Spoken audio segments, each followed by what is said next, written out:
पुण्यातल्या टिळक चौकामध्ये उभी आहे आणि आता अखेर लक्ष्मी रस्त्यावरच्या मिरवणुका संपलेल्या आहेत। माझ्या मागे जर तुम्ही बघितला तर गेले 31 तास हा टिळक चौक जो आहे तो प्रचंड गर्दीने आणि माणसांनी व्यापलेला होता आणि आता जर तुम्ही बघितलं तर काय ही सगळी अवस्था आहे। तुम्ही बघू शकता खाली नेमकं काय आहे, चिखल दिसतं आपल्याला, आधेमध्ये पाऊस येत होता, त्याच्यासोबतच आता सगळा गाळ काही प्रमाणामध्ये झालेला आहे कारण लाखो लोक कालच्या 24 तासापासून इथे ये जा करतायत। मिरवणुकीमध्ये जे काही उडवलेलं आहे तर त्याचा सुद्धा सगळा कचरा जो आहे तो तुम्हाला दिसतोय आणि आता पोलिसांचा मार्च सुरू होणार आहे। पोलिसांचं कौतुक त्यांचे वरिष्ठ येऊन करणार आहे, पण आजची मिरवणूक जी आहे ती मागच्या अनेक वर्षांपासून सर्वाधिक रेंगाळलेली मिरवणूक असं म्हणावं लागेल। तब्बल 31 तास ही मिरवणूक चालली। पुण्यासारखं शहर, लाखो लोक राहतात आणि तब्बल 31 तास ही मिरवणूक चालली होती। माझ्यासोबत आमचे प्रतिनिधी सागर आव्हाड आहेत, आपण त्यांना विचारूया। सागर सर, तुम्ही गेले 2 दिवस झाले मिरवणूक कव्हर करताय, काय कारण आहे यंदाची मिरवणूक इतकं रेंगाळल्याचं?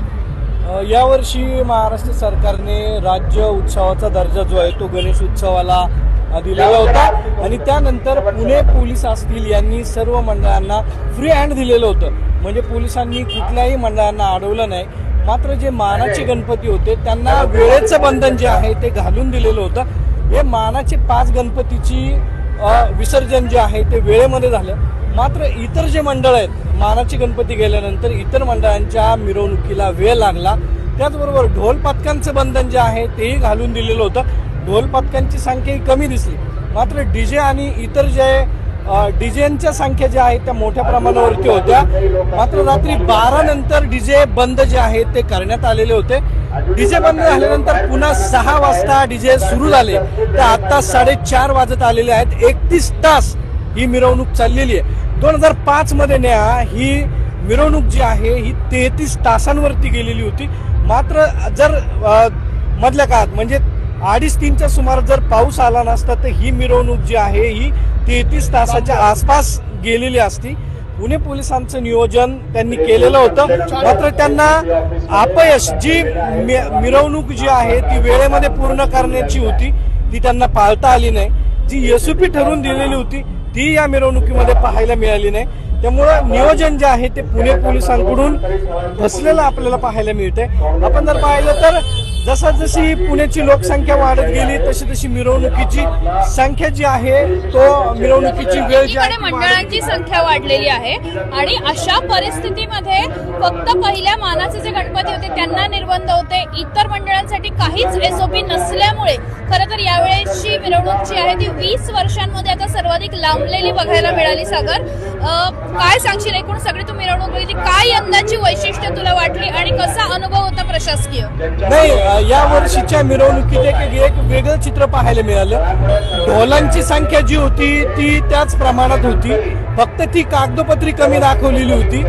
मात्र या मिरवणुकीत वेगळे देखावे होते, हे सामाजिक भान असणारे होते, त्याचबरोबर सामाजिक संदेश देणारे होते, पॉलिटिकल होते।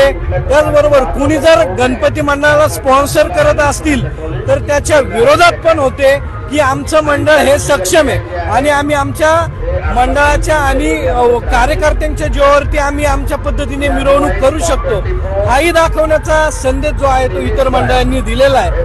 म्हणजे एक सामाजिक भान, त्याचबरोबर राजकीय भान, इतर गोष्टी ज्या आहेत त्या या मिरवणुकीमधून एक वेगळा संदेश जो आहे तो पाहायला मिळाला। मात्र डीजे आणि डीजेंचा आवाज यावरती पोलिसांना निर्बंध घालता आलेला नाही, कारण की डीजेंचे आवाज जे आहेत ते जे ठरवून दिलेलं डिसिबल आहे त्यापेक्षाही जास्त प्रमाणात आहे। अजूनही काही ठिकाणी मिरवणूक जी आहे आपल्याला टिळक रोडवरती पाहायला मिळते। मेन चौकातली जरी संपली असली तरी अजून 10-5 मिनिटं, म्हणजे ही तशी पाहिलं तर ही सगळी मिरवणूक संपायला आता जरी मेन चौकातली संपली असली तर इतर संपायला एक अर्धा तास लागणार, म्हणजे ही मिरवणूक 31 तासाच्या वरती गेली। निश्चितच धन्यवाद तू दिलेल्या माहितीसाठी। 31 तासांच्या वरती ही सगळी मिरवणूक गेलेली आहे आणि आपण म्हणतोय तसं की गणेशोत्सव हा आपला आता राज्याचा उत्सव आहे, त्यामुळे पुणेकरांमध्ये आनंद आहेच। पण आता isakal.com आहे देशातील नंबर 1 ची मराठी न्यूज वेबसाईट। प्रत्येक अपडेटसाठी isakal.com ला नक्की भेट द्या। याची सुद्धा दरवर्षी कव्हरेज करताना असते, पण यंदाची मिरवणूक का रेंगाळली याचं आढावा घेण्याचा हा सगळा प्रयत्न होता. अर्थात मिरवणूक चांगली झाली, सुदैवाने कुठलंही गालबोट लागलं नाही, या पुढेही लागू नये, पण ज्या पद्धतीने नियोजन हवं होतं ते जर असतं तर मला असं वाटतं की चेरी ऑन केक झालं असतं आणि ती अधिक सुरेख झाली असती. वर्षभर पुणेकरांच्या अधिक चांगल्या नियोजनामुळे लक्षात राहणारी झाली असती. नेहा सराफ, सकाळ. महाराष्ट्रातील सर्व बातम्यांचे विश्वासार्ह व्यासपीठ. सकाळच्या सर्व सोशल मीडिया प्लॅटफॉर्मला लाईक, फॉलो आणि सबस्क्राईब करा. तसंच सर्व नोटिफिकेशनसाठी बेल आयकॉन प्रेस करायला विसरू नका.